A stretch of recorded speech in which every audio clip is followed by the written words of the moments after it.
And good evening. This is the Eye of the Storm podcast for the NASDAQ 100 and the S&P 500 for Monday, October the 3rd, 2022.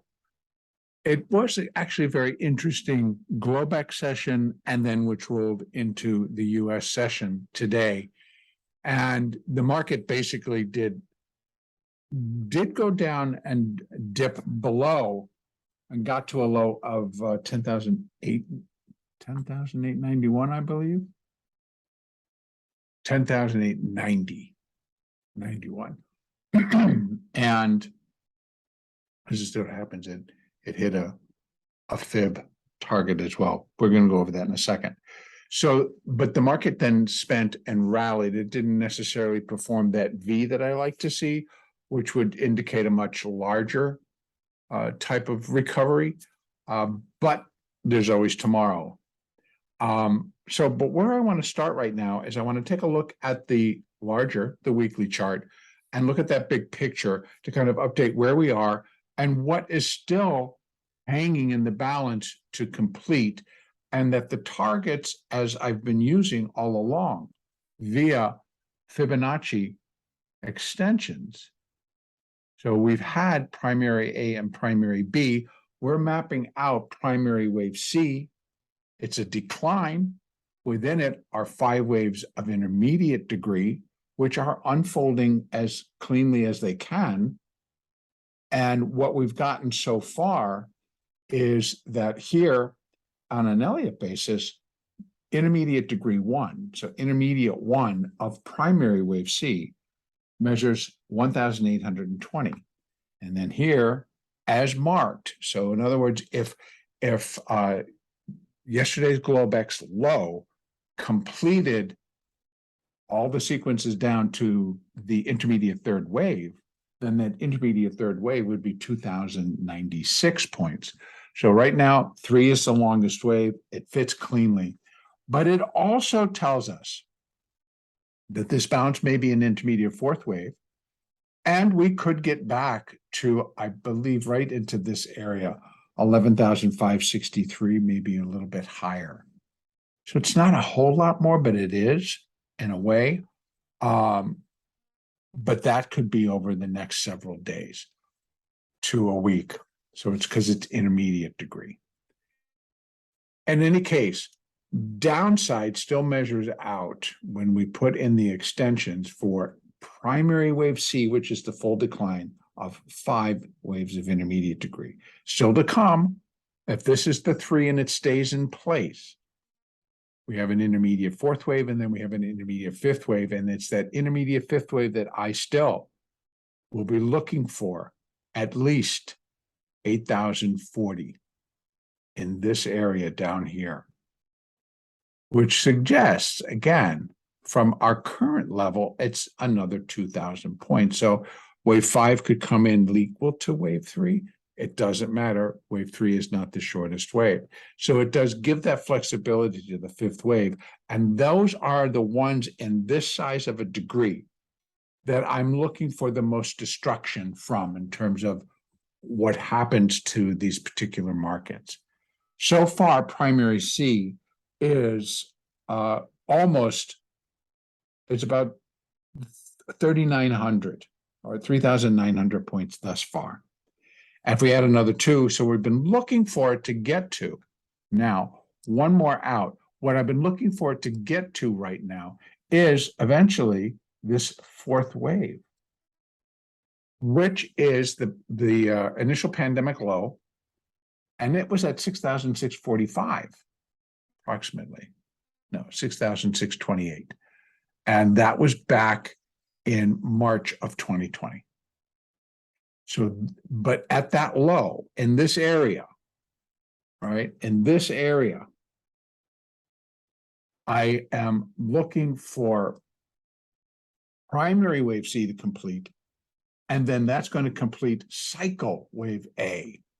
This is a longer term, bigger correction than we've had in quite some time, because obviously, when's the last time we did a super cycle? Wave 3. It takes many, many years. So there's a lot going on, and the correction is fitting pretty much what's going on globally actually right now as well. And I do want to spend some time with that. But right now I want to update the Elliott, the bigger picture, and the short-term picture, because we may be in for a little bit more rally. So ultimately, that would be the low that I'm looking for to complete cycle wave A. That sets us up for a much more sustainable, longer term in terms, it could be a month, it could be a month and a half. I don't know.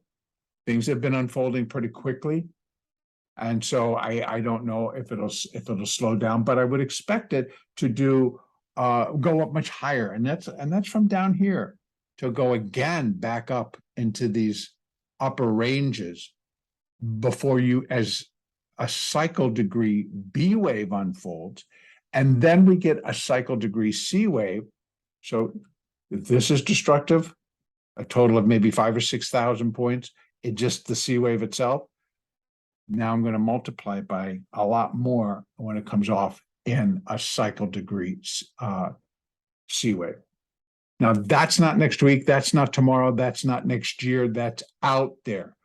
But more immediate, we're going to have a little bit of a rally. So now I want to go down to the daily and show that I don't particularly like it, but I can count 5 down for the the minor wave 5. So here again, the A, the B, 1, 2, and the 3 is now there. Let me go down to that hourly chart because I want to look at the inside. So I need to show a little bit of what all this is telling us. So here we basically have the 4. And now we're going into what is counted. I had thought could count 1, 2, 3, still needing a 4, but this is like pretty high. It's all really taken all of the 3rd and basically way overlapped wave 1 as it was. So it just makes more sense to do 1, 2, 3, 4, 5. And which leaves this as the beginning stages of the intermediate wave 4, which is going to consist of 3 waves of minor degree to be labeled A, B, and C. So if this could be A, B, C, which would suggest that the maybe of that minor A is already in, we get a B wave and then a C wave. So we still have the potential right now is for this, even on a intermediate degree 4, to go to the 4th wave of 1 lesser degree, boom, that's right here, the minor. So here's the zone. These are the price areas that we kind of be looking for. So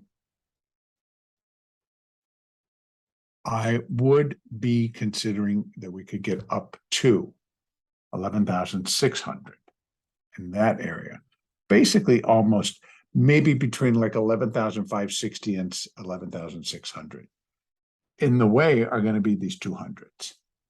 But as I suggested, the 200, can't really open it up anymore with that. The 200 SMA has slipped below the EMA, and it'll start to open up here because the SMA will move a little bit faster than the EMA. And I think it just puts a zone where this may come in and then correct, and maybe still have to go higher, but I'm looking for that to maybe put a pause in it, but it should provide resistance. And then if it gets wide enough and it gets above 1 and goes to the next, it'll provide support on the way back down. It gets weird, but it is possible. Okay, so what we're looking for from here is we're going to follow the lead, and there may be still additional upside because now people are kind of catching on. Or again, hourly chart, getting a little bit above and getting into overbought, suggesting that we pull back. We may pull back, and we could do that in a B wave. So again, another 3 down and then another 5 up. This could be a 3 up, A, B, C. Or it can be A, B, or 1, 2, 1, 2, 3, 4, 5, a 3, and a 4, and a 5. So and when it counts like that, it's still more or less, it's likely going to be an A, B, C. So if I put an A there, we drop down. If we come up to here and do it, we're still going to drop down. I'm going to be using, and most often in here, the moving averages as the support areas. And as they move, so will support, because the whole move itself will be going up. Resistance right now, again, sits at the 0.382, and that's 11,563. And then we have that high. So that's the story for the NASDAQ on the immediate basis. So this rally, I did speak about it. I did say we're getting close, so we should be looking for an intermediate fourth wave rally. Well, now we've gotten it. If this market turns and just really heads south, it's going to present, again, another complex picture, but it's going to be one more that it's likely going to turn into where the fifth wave is turning into a diagonal of sorts. So all threes coming off. So, or here is minor wave 1 of 5. And then we have a minor wave 2 of 5. And then we have, it just keeps going. So we extend further. So there's a couple of possibilities still hanging out there. But the general thought process is that markets due for a bounce, extremely oversold, et cetera, et cetera. They'll talk it up. They will talk it up to where, technically, where a lot of these stocks should go. And they may, because there's nothing else to really kind of go on. So we're going to depend on algorithms come in and do the work. And as long as the trades can happen and the firms make money, it will continue. So there's still plenty of money being swung around at the moment. Again, beginning of the new month, beginning of the new quarter. So you get a lot of 401k and IRA money coming in, and then it goes towards year end. But when that comes in, and it's normally on the long side, so we're not getting the redemptions, we're getting new money coming into the market. So that just suggests there's plenty out there. So the options are trading, and the options in all these stocks are trading, and the stocks are really kind of rolling and producing a lot. So all of the markets put in a decent recovery today, against all odds. So when we want to talk about the inflation problem, it's just there right now. It's not getting better. I don't expect it to get better. I expect it to get worse. That's why it's a longer term corrective phase. That's why we're going up another degree to the cycle degree. So it will be that cycle wave C when you're hearing other analysis that is talking about the same thing. We're going to get a nice, decent bounce, but still out there to come is a more devastating decline, taking us much lower than we will have been. That's going to be the cycle wave C, and that's out there. But to trade what's in front of us, to trade what's going on now, well, we play it from the upside, and it was worthwhile today. It truly was. The market followed through, the market went. If you were waiting for the short, then yeah, it took a lot longer. Okay, so over to the S&P. Same deal. A little bit cleaner, actually, to put the 1, 2, 3, 4, 5, which is why I was more convincing to do it in the NASDAQ as well, because these counts, they are the same, because they're really being motivated by the same internal stocks, component stocks. So I did the same here. And so on that Globex low at 3572, I'm going to call it. I believe that was it. Let me just double check. Yeah, 3572. That completed the minor wave 5, and then in turn the intermediate third wave. We're launching higher in what is going to be best viewed as the beginning stages of the intermediate fourth wave. And this one actually did reach, on the hourly chart, the hourly 200 SMA. Now, resistance for the move, right, 382, even on an intermediate degree 4, we're always going to be looking for a little bit more, because it's a bigger, a higher degree than the minor, right? So here's the minor, but that's also going to provide resistance. So the zone for completion, if indeed this is the intermediate fourth wave, would be like 3752 to 3800. 3,800 being 0.382. And that is the most common for a fourth wave because of the larger degree and the more territory, right? So what's really being corrected is the last 2,096 points. So a 38.2% retracement is 3,800. Right now, we're still sitting just below 3,700. We got above it today. So they went up and they took a look. After only yesterday dropping below 3,600, they grabbed it all back and they ran. So comfort zones, 3,800, 3,900, 4,000. Comfort zones. We went through them pretty fast. I have full belief that it will do the same thing again. That they will come tumbling down all over again.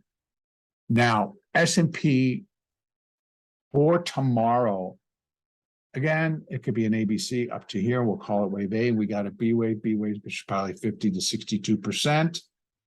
Likely going to be coming down 36, 38, 36, 52, somewhere in those zones. This will provide some support, but I don't think enough to complete a pullback in terms of correcting the rally thus far. But I do think you can get a good one, a good little pullback, and that brings back to the 20 into the 50, which, by the way, the 20 turned in is now crossed back above the 50. The 50s are turning higher. Everything else is turning higher except the 200s. It's going to take a little bit longer. So they're going to be a little bit stiffer resistance right in here. But then we have additional and then additional. So this is a bigger zone. It's not quite 100 points, but it's a zone to complete an intermediate fourth wave. And in terms of when, I'm going to say at least probably for the next few days, if not a week. So with all of that in mind, downside will pick up again. Same deal. I go out and I can take this off now, take off those fibs, and I'm going to be looking at the fibs for the C wave. And that would be the minor. Excuse me. It would be the primary C wave. And drawing them and those. So that's there. This is there. And now, oops. Come on. Thank you. I'm going there. Thank you. So again, wave C would be 100% of wave A, and that happens at 31.58. Here we have the 2020 low, 21.78. Major low, and actually it was 21.74. I'll look up. So, but the rule or the guideline basically says that we're looking for the move itself to come into the price territory of the previous fourth wave of one lesser degree. That's primary, because I'm looking again at what for the completion point of the cycle, wave A. And I think that's where that's going to come into this area. Then we're going to rally. And then we're going to drop again in the cycle C wave. And that actually is the one that would possibly take us back to the 2009 lows. And then that'll complete the super cycle degree fourth wave. And then we'll have another expansion. So hopefully they'll really work out all these problems that we have with inflation. And general rule of thumb, we're looking at these recessions, seriously, that are being caused by disruption in the energy, oil, gas, disruptions in the flow, in everyone getting what they need, has created the inflation. It's contributed to the inflation quite strongly because we all use it. We all use natural gas. We all use gasoline in its various forms. And there have been disruptions from the Ukrainian war. But that goes back. And we need to understand that back in 1973, there was an oil crisis. And it produced an incredible rise in inflation. And it sent the country into a recession. It sent many parts of the world into a recession. So we've had all this before, and we've had other oil crises before. And so now we're going in another one. And the fact is that it's here. It's not getting any better. Gasoline prices again took massive jumps, particularly here on the West Coast of the United States. And it's very disconcerting because on top of that, there will be increases in natural gas, the cost of natural gas. And a lot of that is because of Europe. Don't forget, we are internationally connected now. This is one global market. Liquid natural gas is being purchased by countries of the European Union. They will figure out how they're going to be able to provide, but it's costing, and it's costing tons of money. Inflationary. So inflation is not coming down beyond the very short-term, quick, off-the-cuff comments. Everybody would love to have lower inflation. And look, the gas prices are coming down. Blah, blah, blah, blah, blah. Gas prices in the state of California, at least in the city in which I live, have gone up over close to $1. And now we're hovering right under $6 at the cheap stations. Everybody else is way over $6 a gallon. And in certain parts of the state, they're bracing themselves for 7 or 8. So it's getting ridiculous again. And now natural gas will go up. So a lot of things to consider. The inflation rate being back at closer to 9%, and interest rates just now starting to peak above 3% in Fed funds. Well, we are behind. The only way that you're going to tackle inflation, if you go back and you look at 1973 and you go back and you look at 1980 and 81, another time, energy was disrupted, and it created a mess in currencies, in inflation, and in a recession. And therefore, interest rates in 1980 went to 18%, Fed funds 18%. Well, the inflation rate was not much below that.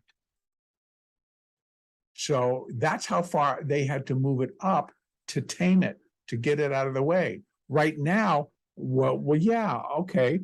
So the amount of money that's kind of gone out there in terms of inflation is, well, there was $13 trillion jacked into our system right here. It was a party, and everybody got a taste. Well, now we're paying, because we add on top of that how many, what I don't know, the trillion or billions that went out in 2009. Again, for corporate. Then here it was just all of us, Joe average citizens, had to get bailed out along with corporations to keep it going. It's time to pay. And so that takes time. It takes time to filter through the system. So inflation, folks, keep an eye on it. Do not fall in love with anything in terms of, oh, we're going to buy it and put it away, because of where this all could go. If it's not dealt with, it's not just going to go away. Okay, I'm going to end it there, because these moves that I'm talking about, they're bigger, they're longer term, and I'm trying to press the point. It's like, I will play the upside for sure. I'm going to be playing the upside. I did today, did very well. We still continue to trade what's in front of us, using the rules that we all should have devised about what our trigger to get in a trade is, where our target for the trade is, and then where we're going to get out when the trade just becomes invalidated. It is day trading. It is still there, and there's a lot of money floating around. I'm going to leave it all right there. Our next update will be the Elliott Wave update tomorrow, October the